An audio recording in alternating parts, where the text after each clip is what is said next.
Tonight, the St. Lucia Medical and Dental Association cautions that the island is not yet out of the woods with COVID-19. Former Senator Dr. James Fletcher says a public sector pay cut would do more harm than good to the economy. And a gunman kills at least 18 people in Canada's deadliest shooting. We have the details coming up. This is the Hot 7 Nightly News with Lovelace and Amy Joseph. Good night. It is Monday, the 20th of April, 2020. Welcome to the Hot 7 TV Nightly News. We're on Flow Channel 117. The broadcast is also being simulcast on KISS FM. I'm Lovely St. Amy Joseph. Thank you for joining us. The St. Lucia Medical and Dental Association is cautioning against any foolhardy decisions to go back to business as usual or life as usual while the COVID-19 threat is still ongoing. There was a senior lecturer at the University of the West Indies, Wendy Grenade, who stated that while COVID-19 is claiming lives and wreaking havoc on health systems, its impact transcends the health sector. She noted that the virus has invaded the deep crevices of the world economy, penetrating the bloodstream of economic life. Those two interlocking crises, she says, are ongoing against the backdrop of an existential climate crisis. What is at stake are lives, livelihoods, and the survival of the natural environment. It is these concerns that are in fact pushing some governments to move forward with the reopening of their countries to help resuscitate the economy. Antigua's Prime Minister Gaston Brown, for example, has stated that Antigua simply cannot afford to be shut down for months, as lives would be at stake due to the economic crisis. Here in St. Lucia, Prime Minister Alan Chastanet says a phased approach will be taken to reopening the economy. The St. Lucia Medical and Dental Association is concerned about the attitude of business as usual as it relates to daily life during the still ongoing COVID-19 pandemic. SLMDA PRO Monique Morplesi says now is not the time for complacency. We are not out of the woods yet. We are far from it. The Director General of the Pan American Health Organization, or PAHO, has warned us here in the Caribbean that the worst is yet to come. We have not seen the peak. Please continue to stay home. Leave only if you must for medical reasons and to get essential supplies. Continue to adhere to physical distancing and other hygiene practices. The association says the proposed phased reopening, as announced by Prime Minister Alan Chastanet, will require strict guidelines and comes with risks. We strongly believe that because of the limitations of in-country testing, even a phased reopening of commercial activity potentially puts us all at risk. The analogy has been made that reopening prematurely is like stopping your antibiotics early because you feel better. A foolhardy and dangerous practice. There are examples to learn from, like Japan and to a certain extent Singapore. They were successful at flattening the curve. However, they are seeing a surge of positive cases now because they reopened too quickly. We can all do our part to prevent the same thing from happening here. Morplesi appealed to the masses, in particular those in the public transportation sector, to keep adhering to the protocols and ensure social distancing. The SLMDA PRO noted the efforts within the education sector to ensure no face-to-face interaction by reopening schools virtually. It is the association's view that while challenging adjustments have to be made, these will all redound to a successful fight against COVID-19. As of the 20th of April 2020, St. Lucia has a total of 15 confirmed cases of COVID-19. Of these 15 cases, 13 of them have recovered to date and have been discharged from hospital care, 2 of whom were repatriated to the United Kingdom earlier in April. At present, there are only 2 positive cases in isolation at the respiratory hospital. The last confirmed case was reported on Friday, the 10th of April, and since then, of 58 tests run, all have been negative for COVID-19. The Ministry of Health says it is heartened by these data trends, but says this should not provide members of the public with a false sense of security and allow them to believe that there are no more risks of a COVID-19 outbreak. It is our awareness of this that drives our public health team to continue to work intensively in implementing all of the core components of our health sector response, which includes testing, isolating, treatment and care, contact tracing, and public education. We appeal to every individual to keep strict adherence to the infection prevention and control guidelines, which continue to be issued by the Ministry of Health, as these, though simple, are inexpensive and effective methods to reduce the risk for spreading COVID-19. St. Lucia continues to be on partial shutdown and 10-hour curfew, which spans the period from 7 p.m. to 5 a.m. daily. We are still at a critical juncture in the implementation of the national COVID-19 response. As such, be mindful that everyone, with the exception of essential service workers, are required to remain at home unless leaving for food or medical purposes. The CMO says there should be no mass crowd events and social gatherings. These measures collectively help in achieving the physical distance required to reduce the risk of spreading COVID-19 within the population. The public is also advised against going to public places with flu-like symptoms, including fever, coughing, and sneezing. When visiting a supermarket or public places, wear your homemade mask. Practice shopping first with your eyes instead of your hands. Refrain from touching items unless you intend to buy them.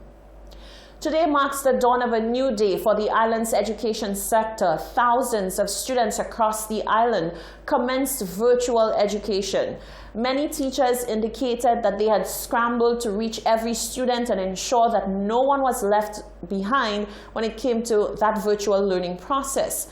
Many indicate that there still is a lot of fine-tuning to do because of limitations with technology and limitations in terms of internet access. On Friday, the Permanent Secretary in the Ministry of Education, Michelle Charles, spoke to Hot 7 TV about the new guidelines and protocols set out in preparation for the virtual reopening of schools. We have been getting some feedback and reactions as it relates to what the ministry has proposed for instruction moving forward. Everybody understands that it's not going to be business as usual, and there are going to be some challenges and a few hiccups that we're hoping to overcome. But generally, persons are on board. Parents are excited that instruction continues for their students, and the teachers are trying their best to ensure that teaching is not disrupted in any great manner. A public sector pay cut will do more harm than good. That is the opinion of former Senator and Minister Dr. James Fletcher. Given that the government's main revenue stream for the country is at a standstill, he says other industries such as agriculture need to be invested in and accelerated, not only for in-country purposes, but also to generate economic activity within the OECS. Genevieve Gonzague reports. The country is facing a serious economic crisis brought on by the COVID-19 pandemic. There is expenditure to resolve as well as salaries and allowances to give out. Former Senator and Minister under the former SLP administration, Dr. James Fletcher, says government needs to revisit and reprioritize certain projects as some of them appear to be luxuries at the moment. In addition, he believes that public sector pay cuts are not the way to proceed, as he believes this will only worsen the economic crunch. I've heard some rumors going around about proposals of a 35, 50, 75% reduction in public service salaries. That would be catastrophic, because you can't have a situation where people are already in a difficult economic situation, and now if you do that, I don't know that there's anybody in St. Lucia who can survive a 50% or 75% reduction in their salary. We must find some other ways of ensuring that we can cut government expenditure. There are many capital projects. I think the government has to revisit every single capital project on its books and only look at what is essential. Now, as far as I'm concerned, the only thing that is essential right now is the completion of St. Jude's Hospital and whatever works that need to be done to ensure that we have a safe, reliable supply of water. Everything else is a luxury. I can't see how redeveloping an airport can be something that you look at doing right now, because what are you redeveloping the airport for? Where are the tourists coming in? Dr. Fletcher has proposed that the government find short and medium-term means of stimulating the economy, as the biggest challenge right now is revenue. He highlighted that the tourism sector cannot be depended on in the near future to resuscitate the economy. One of the issues that is confronting the government right now is the lack of revenue. We're in a situation where our major industry, the tourism industry, is shut down. It's not like you have sometimes after a hurricane where, within 2 weeks or 3 weeks, you could get the airport open, the hotels back and running. We have a situation where you have 0% occupancy in all of our hotels. You have a situation where a lot of the commerce in the country has been shut down because of the necessary measures that we've had to put in place to prevent the spread of the virus. So our economy has taken a very big hit. I don't know when our tourism industry will get resuscitated, because for there to be the confidence in people to travel, people must know that there is very little likelihood of them catching the virus when they travel, or if they fall sick, the country that they're visiting, that they can be properly treated. Dr. Fletcher has suggested that post-COVID-19, St. Lucia needs to focus on energy security and the revamping of the agricultural sector, as it will allow for interregional trade. We need to see a post-COVID St. Lucia where we look at things like energy security. And there is a lot of money that is available out there, both from development partners and from philanthropists, to put into the energy sector. So we have a hurricane season that's coming up.